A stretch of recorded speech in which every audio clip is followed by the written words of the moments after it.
¿Nos vigilan extraterrestres desde el espacio exterior? ¿Son estas las naves en las que vienen a visitarnos?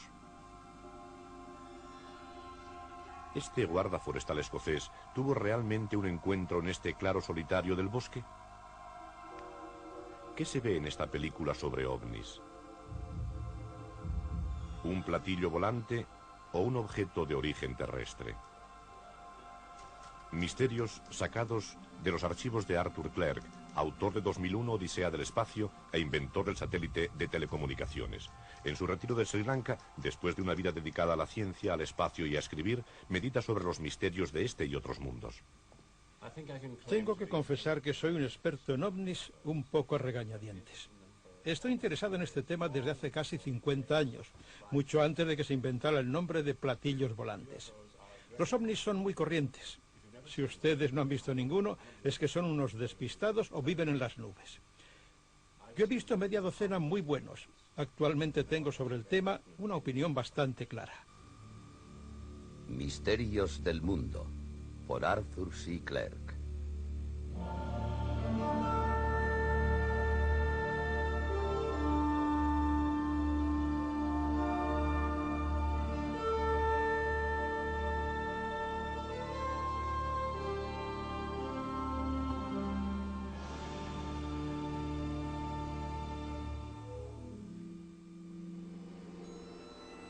Antes de la medianoche del 30 de diciembre de 1978, despegaba de Nueva Zelanda este aparato, el Argosy, en un viaje de distribución de periódicos.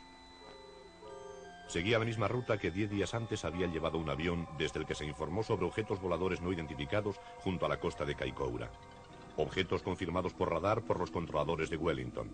En este vuelo iba a bordo un equipo de televisión con el reportero australiano Quentin Fogarty. Nos estábamos acercando al río Clarence, donde en la mañana del 21 de diciembre había sido vista una gran concentración de UFOs. Íbamos a una altura de 5.000 metros y llevábamos la misma ruta que el capitán Bell cuando encontró esos objetos misteriosos. Era una noche clarísima y naturalmente estábamos pendientes de cualquier cosa inusual que sucediese. Apenas había terminado de hablar Fogarty cuando comenzaron a pasar cosas. Acabamos de oír que el radar de Wellington captaba un objeto a unos 1.600 metros detrás de nosotros y que nos seguía. Esperemos que sean amigos. Aquí arriba comenzamos a tener un poco de miedo. Se ve detrás de nosotros una formación compacta de objetos voladores no identificados. Pero iba a haber encuentros más cercanos. En su viaje de vuelta de Christchurch, Fogarty divisó otro objeto. Es muy brillante. Mucho más brillante que las estrellas del cielo. Ahora está apagándose. Ha desaparecido. Otra vez aparece y se mete detrás de una nube. No puedo saber si se está metiendo en una nube o si apaga su luz. No, su luz es muy brillante y está iluminando los bordes de las nubes. Es el objeto volador no identificado más maravilloso que he visto.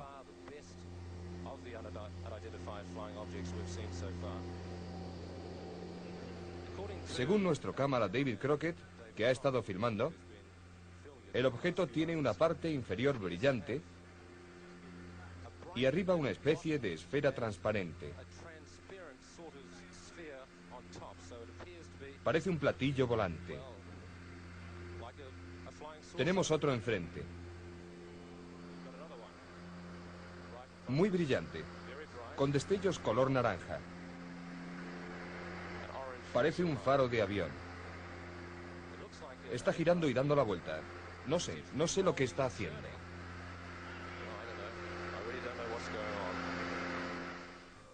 Después de aterrizar el avión en Blenheim, comenzó la investigación. Los escépticos sugirieron que habían visto el planeta Venus, pero casi toda la filmación se había hecho media o una hora antes de ser visible este planeta. Un físico de la Marina Americana, el Dr. Bruce McKervey, analizó la película y rechazó la teoría de que se tratase de meteoros, aviones o pájaros. Varios objetos se habían captado en la pantalla del radar. Uno de ellos había dejado en un plano de la cinta esta estela extraordinaria. Aunque al comienzo de esta secuencia no estaba enfocado, algunas tomas parece que muestran lo que había visto el equipo de televisión y los pilotos. una base luminosa con una parte superior transparente. El Dr. McKervey llega a esta conclusión. No tenemos una explicación completa de los hechos.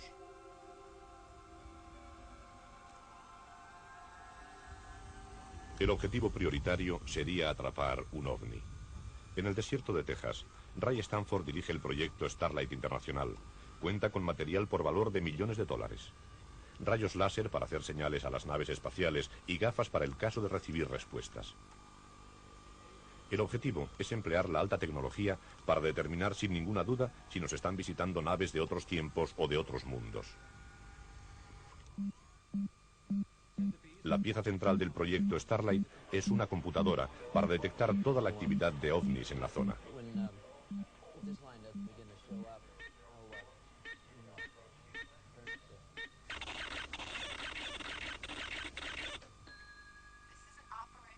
Alerta, Operación Argos. Por favor, siga las normas. La computadora invita automáticamente a los observadores a escudriñar el cielo.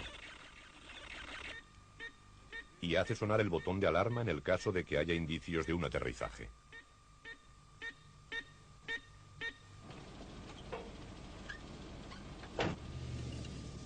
Con estas técnicas, Stanford espera añadir pruebas definitivas a la información acumulada, como esta película tomada en Corpus Christi, en Texas, en 1959. Tras profundos esfuerzos de análisis, ni la Fuerza Aérea ni la Comisión Nacional de Investigación de Fenómenos Aéreos pudieron lograr una explicación. No sé lo que eran, pero eran objetos tubulares y brillantes, pequeños objetos que llegaban y se retiraban a una gran velocidad. Tenemos filmaciones, registros magnéticos, grabaciones de sonido y una gran variedad de datos que nos indican que los ovnis son productos tecnológicos y no algo natural. Pero no solo productos tecnológicos, sino de una tecnología muy sofisticada, con una capacidad de aceleración y velocidad inimaginables que no podemos ni soñar. Nos ha sorprendido la velocidad que alcanzan. Y con franqueza, creo que no están fabricados en la Tierra. Al menos en la Tierra que yo conozco. Y diría algo más. Si la Unión Soviética tiene este tipo de tecnología, Dios ayude al mundo libre. Y si el mundo libre es el que la posee, Dios salve a los soviéticos. Este hombre, Kenneth Arnold, de Idaho, se vio metido de bruces en la era de los platillos volantes.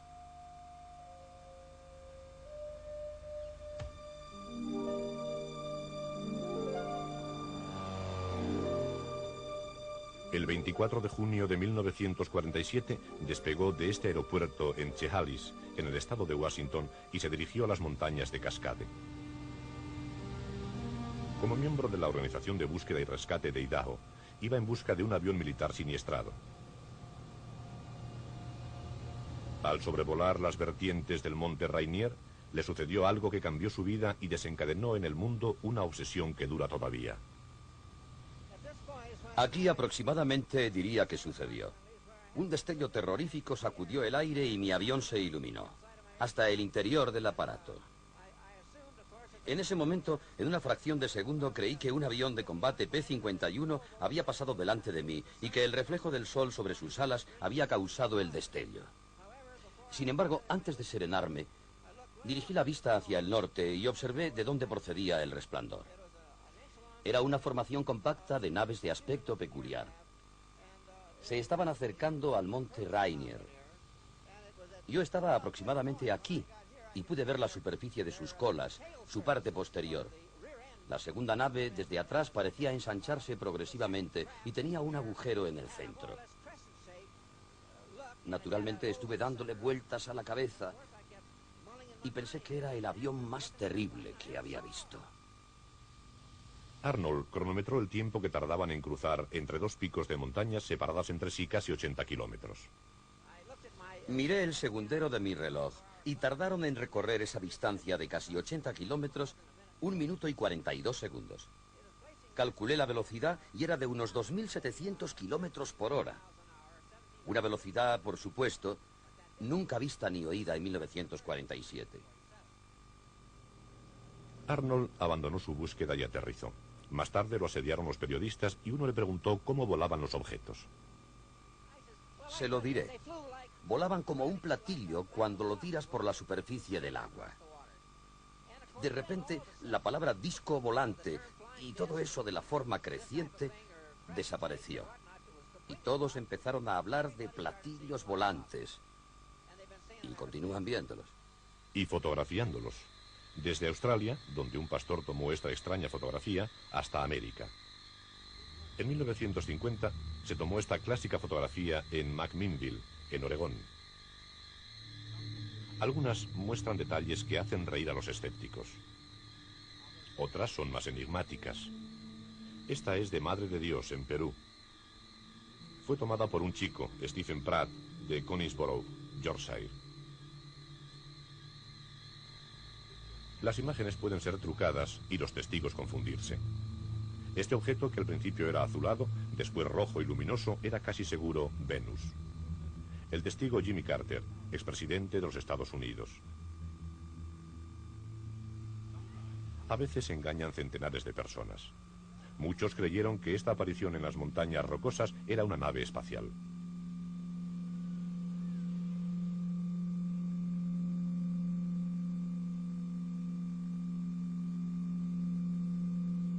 En realidad era un gran meteorito que rozó la atmósfera terrestre a 64 kilómetros de altura y rebotó alejándose para siempre por el espacio. Pero no se rían de esas personas. Todos podemos engañarnos por una cosa de esas. Yo mismo me engañé.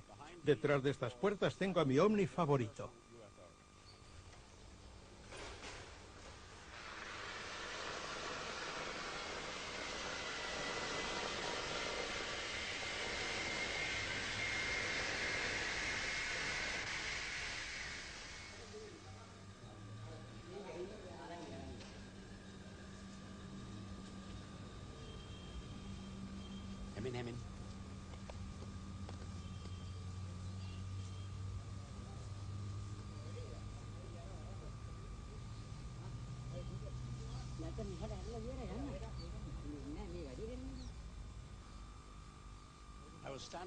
Estaba una tarde en el jardín de mi casa.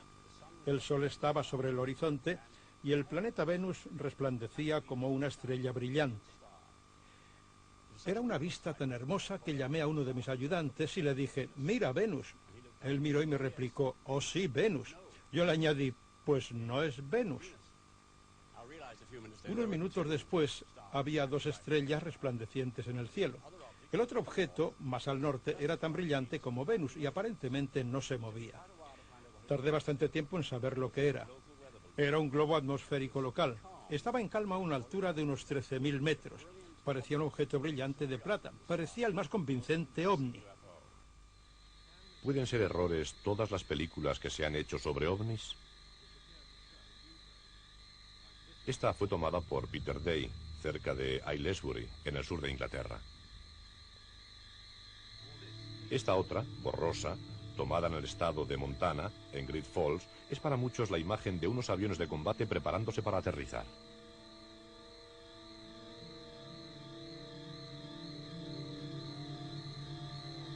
Esta otra, tomada por un equipo británico de televisión en Oxfordshire.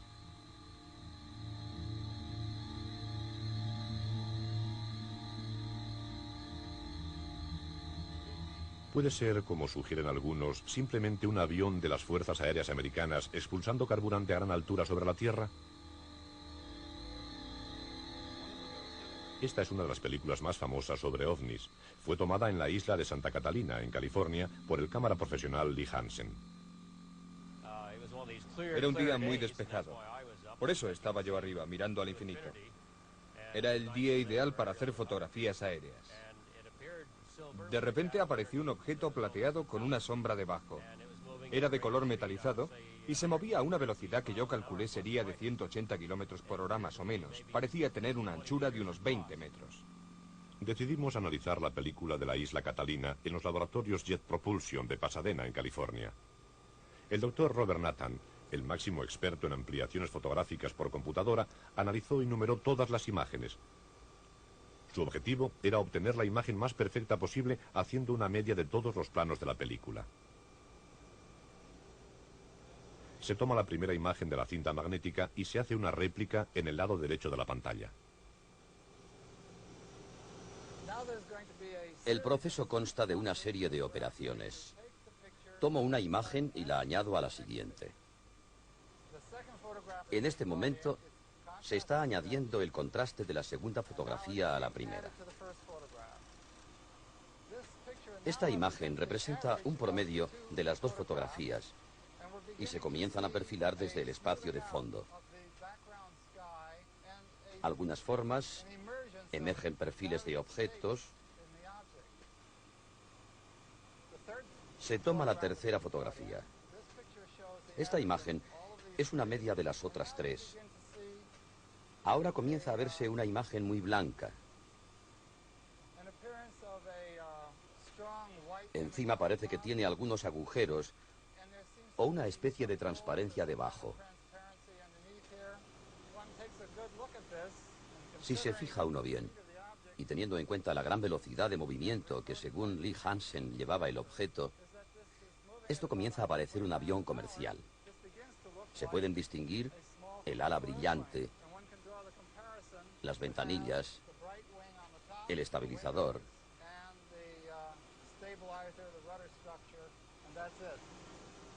Me temo que la película de Santa Catalina cae dentro de la categoría de avión volante no identificado.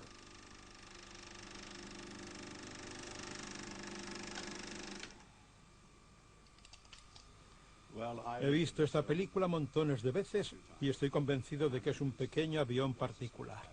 No hay que buscar más explicaciones. Este es el problema con las observaciones a largo alcance. Nunca podemos estar plenamente seguros de lo que son. Aunque nos visitara un extraterrestre, no podríamos demostrarlo. Por esta razón he dejado de interesarme por los avistamientos de ovnis. Sin embargo, lo que me intriga y me parece muy misterioso son los encuentros llamados cercanos.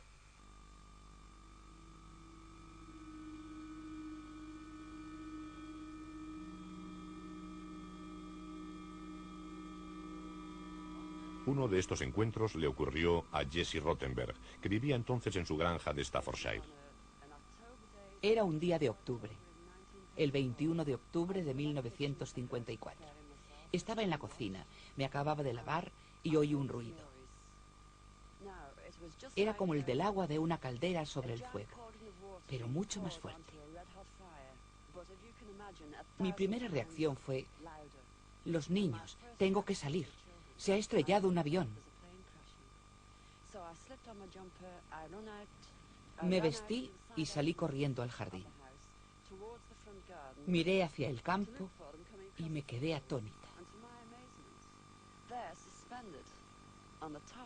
Encima del tejado de esta vieja granja había un objeto. Solo puedo describirlo como un gran sombrero mexicano.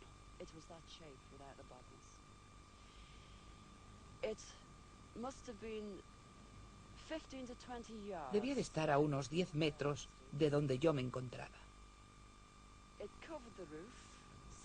Ocupaba todo el tejado. Era enorme. Su circunferencia sería de unos 20 metros. Los ocupantes de la nave miraban hacia afuera. Podía verlos desde la cintura hasta la cabeza. Eran muy guapos. Llevaban el pelo largo y dorado, como los príncipes antiguos, y nos miraban.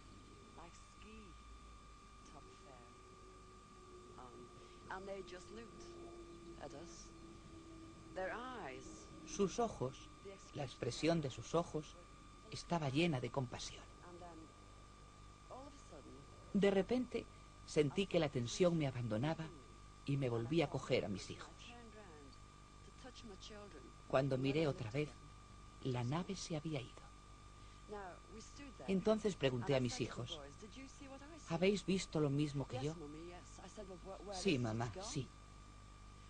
Volví a preguntar: ¿dónde estará? Se ha ido.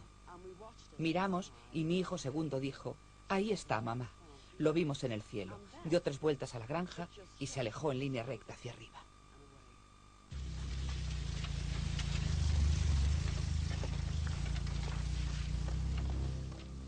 Muy pocas veces hay pruebas físicas que fundamenten una noticia de encuentro cercano.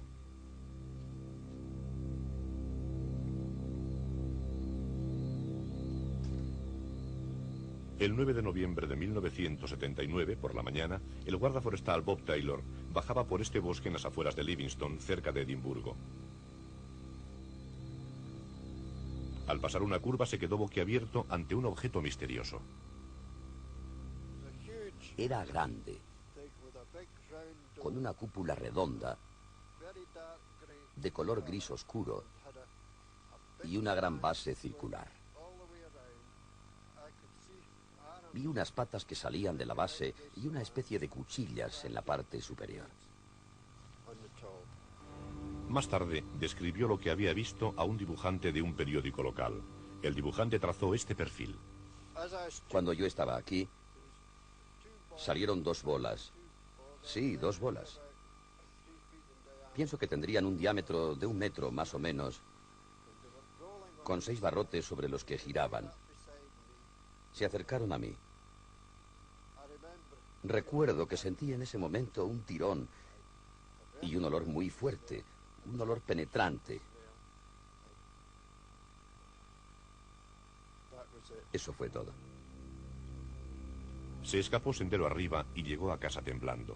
Su mujer se desconcertó al verlo. Tenía un aspecto horrible cuando llegó a la puerta.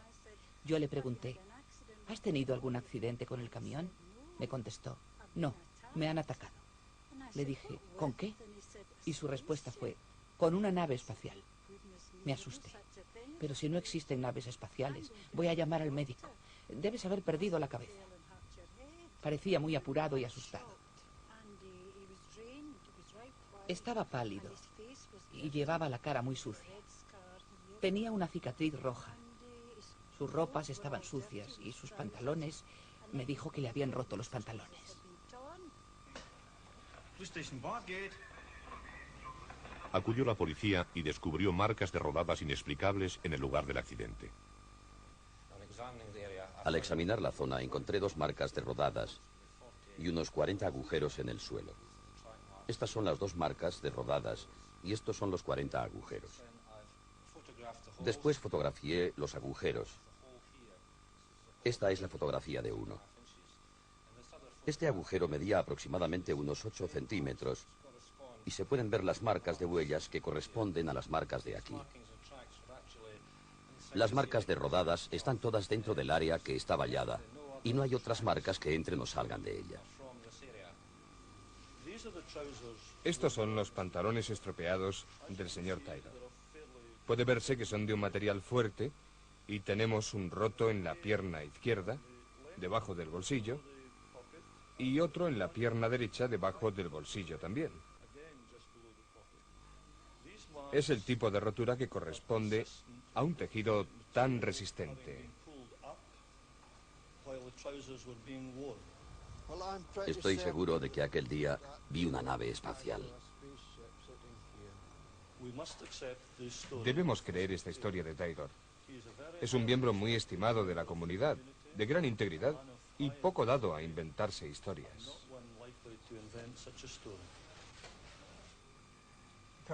Personalmente estoy convencido de que debe haber civilizaciones muy avanzadas en este universo tan grande y tan increíblemente antiguo. Nosotros ya estamos comenzando a salir al espacio, y otras razas más antiguas quizá lo lleven haciendo millones de años. Es pues razonable pensar que hayan venido a la Tierra en el pasado, y quizá muchas veces, como sugerí en 2001. Debíamos buscar pruebas de esas visitas. Pruebas físicas en forma, por ejemplo, de transistores de radio fosilizados o algo así. Sin embargo, la pregunta es, ¿nos están visitando ahora? En nuestra época hay radares americanos, rusos y de otras naciones escrutando, rastrillando todo lo que se mueve en el espacio. Un lapicero que gira alrededor de la Tierra es detectado por los radares. ¿Se puede creer que haya visitantes en las últimas décadas entrando y saliendo a hurtadillas en lugares escondidos, vistos por muy pocas personas sin ser detectados por la formidable red mundial de radares?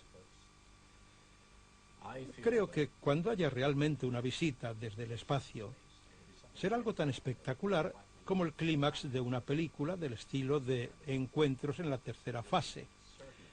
Y tendremos certeza de la visita en menos de 5 minutos. Me pueden preguntar, ¿y qué hacemos si nos encontramos con un extraterrestre? Mi consejo es comportarse con elegancia y prepararse para un largo viaje.